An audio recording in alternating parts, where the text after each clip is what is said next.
Bia Kamal ka Nur Online TV.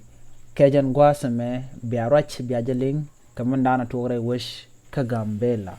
Mijira mi jidit ka channel me gorejin bi subscribe ke gorejin bi nyu agba kaneti ko ken ko kor ka mi shi lere me ci jaling. Lere ban link ka kui kaman tore wi ka Gambela lere me bej ka bia jaling ka doba toke je ka ngu de la let ka kui de ka kui mala kan kui koran tore wish ka Gambela. Bana ishuling lere makel kore wish ka Gambela shirkamen shaling o korche tore ka Gambela Gambela ajana torma ne de kono kwa ka gwada na Gambela tin Gambela kame bederi jek lo tieng ni jan ka sa Sudan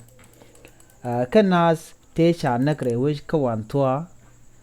men wer dang bangwan shirkamen shaling ka dolkel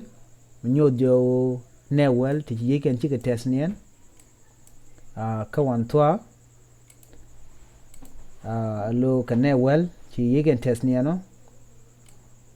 an gwazan tuo katin shala den kanas tin na kanas re lwakot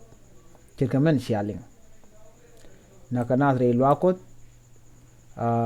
kama jana na kana chala do na kana ka mishala PKM ki PKM man mi dit ke man mi tek mi chira mun nan cha je de lunga kap wa kam tore ketin kona cha jek kende kon cha jek pan na tin jiken kanak man kon ken nya man kon e ken kanak cha je go jen ma je dida mo cha le PKM si man mi de lung ka kap ara mi beno gwana nan che ma la jo japa ma je mo man mi tek mi cha de kap ara mi bere wen mi do dien si mi kon linga u kon ka wakatin kon tin lat karodi en keten cha lado chitwo en maje ma cha je de lon ka kap jaba ti jaba ma je de lon ka kap anyok jaba cha lado jen chena sitre lo akos che ka de nak chena sitre lo akos che ka naka jaba poinde shemen chekanak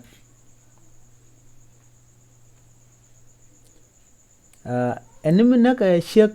kami chamai duet lo mala chalga crossfire ki ci do ci jo mamping gwa dan titen ajen do dan dera nere ko naka ja ci jaba ce dem nak ce chek ce de nak jaba chicken man nak ko kan jaba nok no bi shek balo dap ki ba dap ka gad to biken ka ben nang gwa dan ni chicken ngai chik dik ka ja ajal en kula nen la jaba la gad la ka kwale ki ba kep ko bom gwa da na chega jekten charan cha naga en mi chudi che ko bom gwa da nanga dundu der ji kula nak la ken mena pel ko ngai ken run bi ken o jega ram mo kan gata bi ken go jigurun gwa da ci chek mo cha dapten shikana gor no de ka chek de ken nak chenji ken jek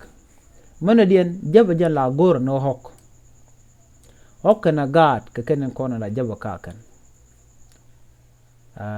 che dewre lwa ko sa baran bo nak tele je historien ki tele je kamandan la latka mana dien jaba la gora na maj la yatka jaba gora ni gat jaba gora no hok jaba go na maj ken joko ti la gora mo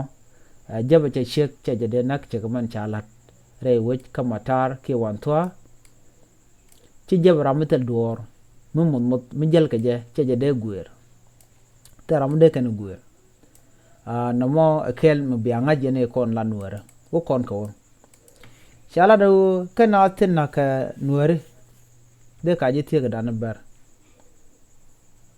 ko ka kor ga medit ngai ke stor ma nan joro lat ko goda dan tin ne to wantin kan nuare alwa ko ajen gwaze dan en la numula tuo tan che gwaze dan e che kon tuo gre wish ka Gambela o cha na negre lwakos ke cha bare lwakos ka kor gwad me chuwa mangai ka gwaze dan wan werten de je wan tan re lwakos karwade mishia roja dan chalat bul bron mishia jigri en ngajo to ne de kon na ka nuare ti na kamen nya mananat ki dikane ten tre lokos ti tel ngo ka tin ko lat ko rodien cha de na ga jaba chala do na ka bar ci bar ci ne ri choko wali kan nak ka wan twa kana nero kama koi nero ki ne dio ka jibare ne wala cha nak redien ne bangwan kaman rama men nyodo to de ka wel rami mo wut ki dol kane de jibare chop ko wala won yam re wich ka wan twa ne me ci loy na ci jega lo ngam na ci rolat wo kon ko mu bu ko re wich ka gambela ci na chala do ci na ti chop ka diech ke won yam chala no no o dong ci rega ma ca to ko ci ne chop diech ci yeken ci bat gwada da na ci rega ma ca to tan ka tana sun wan ba to ko kene ya mu ga bod bo re wi ka gambela tegatan to ko tijiro di lat re ci ga gambela ba ka ber sap ke gwada da antin wata tegatan gwada te ka bol jenna wuñ mu toro long mi de kwit anda na wuki tang mi de nu araten en gwa mono mo ce teri ngani ye ce lar long na ko gwada da ne ngod galwatu ngodo kwarka ko me da ne ngon ke de chal ber sap ke gwada cha do te jo ba dor bala ne ke culture la chala culture ke chang dawch ci bar ci gro yen moy ko gwadien mi tegaten ci ko mane ma jang ci ro moy ko got ken ko ba tiken ba laten ci nuar ci gro ci moy ko gwada na ba dunia laten ma kwala ci wala nuar ber sap ka gambela an gwada mo gor bera ken to nuare ka jentan ci kor mo ci wato ke ne medan federal government nguno mo o de ne dial de rama dare ro moy ko gwama teten la mun ko cha terama de joto mun me ci bitan ci na mo ca to kana da te ka ber sap na pan cha ka mi de long den gwada dan ci liya ci ditan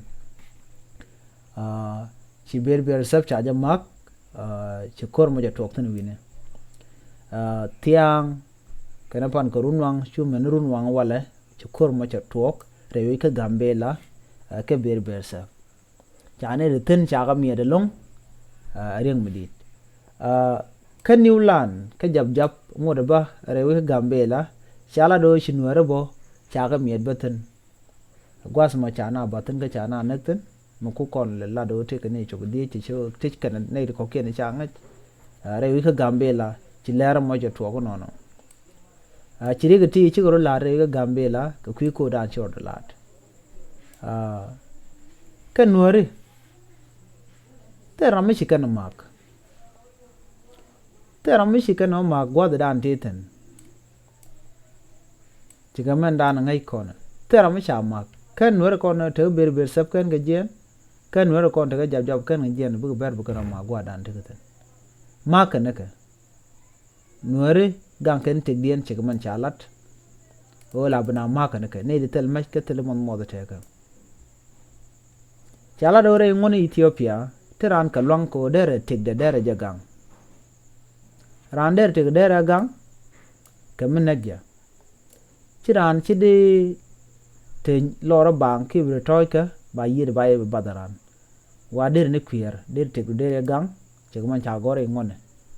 waran te ka long ko be tek de be jagang na mo ken ma cha gor ka constitution kere ngoni ka Ethiopia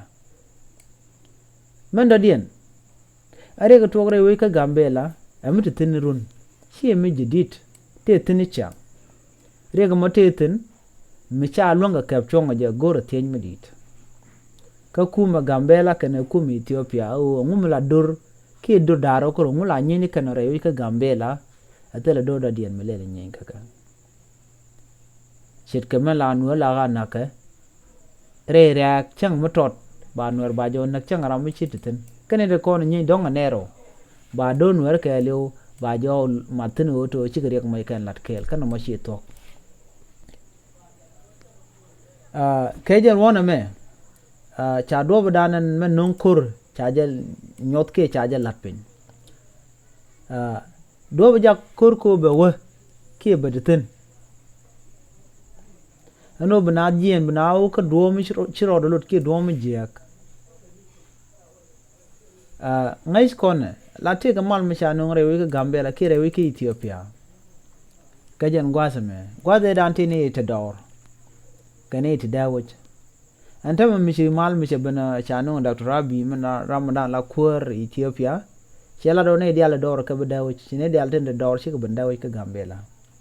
te am len ngodor ne ka bana de chana no dawch che togo che Dr. Abi chana te ka kwan chana jo tamare region dial ki stene dial kondre wich ki Ethiopia ba mishale le yu me ba ka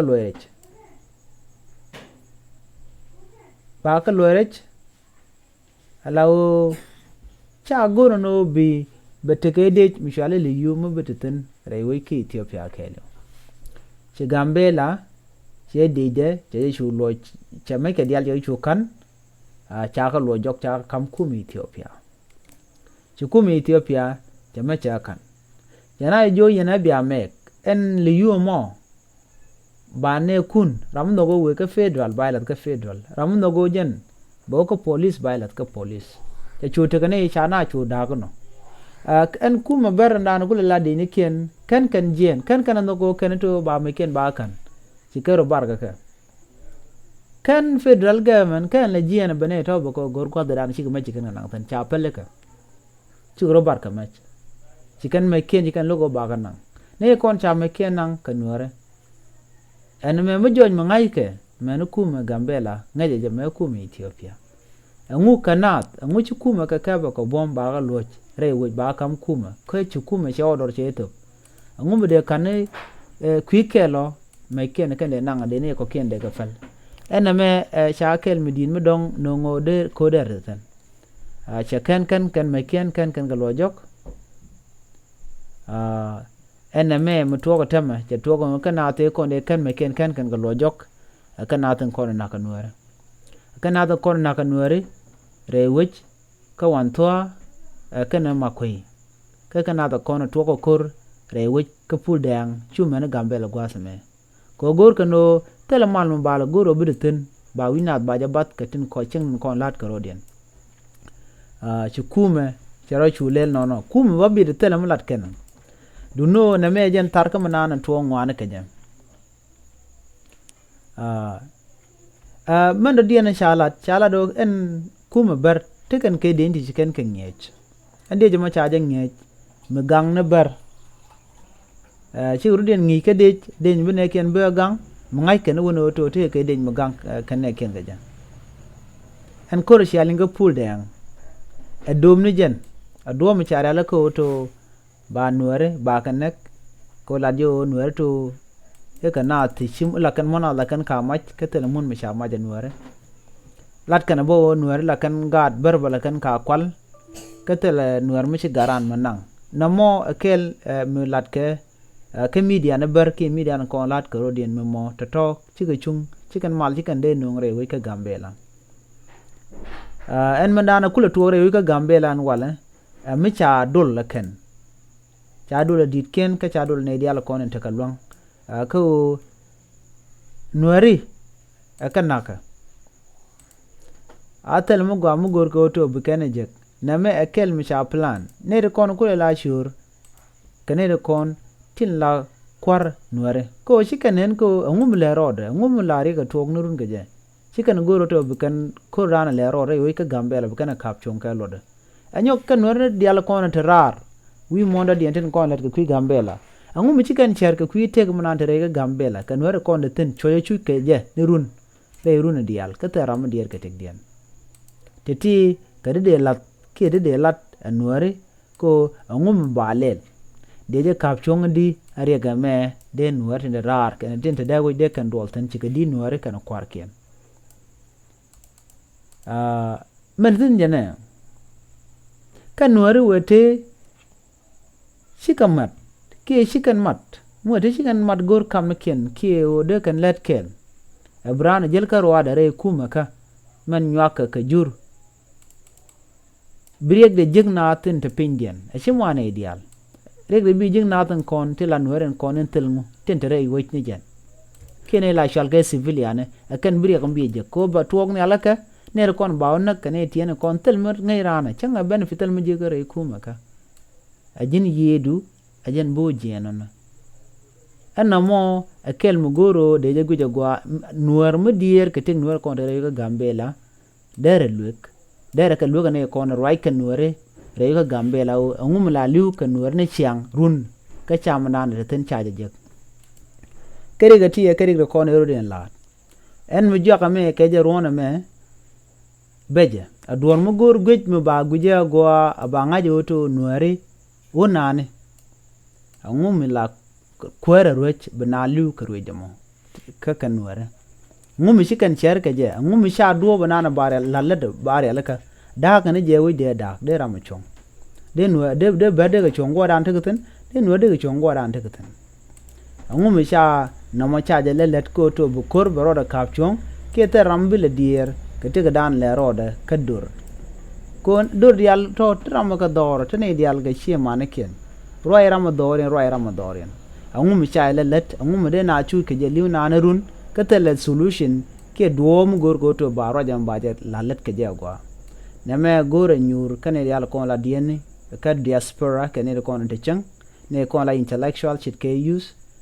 use ba tele mu din mu daran la long mu kan kwar ni al mu kan ko right tele dor mu de lat du no tenyo run kane kon yeken yen balo la na mal tele mu di ba lat chiliu tele balo lat ka jono karwona me dong ba la da mal ko gwa da bena ba mal ba gwa ngura karwona mi bu gan wera ko ken biye ken bu nyogo batten cirka mi shika bata wala ngumba ba kula lat ane diala kontin dier ke ten nuare tin kontere kuma kene kon la ngene kene kon la kwar ken biya liuna na bai lo bai you forget ka do dan shi yedo jien ke je bai you fel ngumba sha goro ba na ba tukone ke loda deje tuk aba ngajo na me cha tok telum do dien buro la loje tar ketem la dimuro loje tar kaja benede yu chung bugu nede yu chung gwadien tel dop mi brek bi non ka kane diala kon tintivit name gore gwen mo gwa nuari kana bar shinga kel mite kariek mu gwe de jalat yo mi nyan o chante ergene ko de nede joy de ka joy ko nurun wo bana liu nurun okule tede name roñ mu go de ro kane diala kon len ka roani ko ketong nuari ramu goro belo nanga toro mananga tena nanga men dini jan lungo man nuari jane nuari ka maro dien ko de chang jek de ala kon tore wi nuari de ka kapchong ti nuari biali ni chiang ka telam ba goro balat titi ka plan de chare ala ka roani ka ti chare ala ko redi akane de kon nyinga nuari tel me ja banjoten kane kon la weakness te ka kan kwar la kon nuari chikan gor bu mat kam ken ko janare ke dini jan eno biya tema de tel manang dor miten tel manang berten tel manang majangten nere konon de bom long ke yen fam yen nuar de yer mat mi shar mat mi baru den mat ke ma jangro den mat te ramade rol ka ngak de ne yonga jo ne bumne chente mi tore gambela edol dien cha cholo ken ne kon la dit kwan wer ki dit angu ci kenan larne ko jen la lo mi cha do ko la ngai ke la weli na bang ke do mi dong shi jen do dan de na liu ke gore jin bi nywa kana me ko gore jin blere kono ba non ka jen channel bu ka ling ka ku gambela kan ku winde ko ken biata ga mal ta mal nora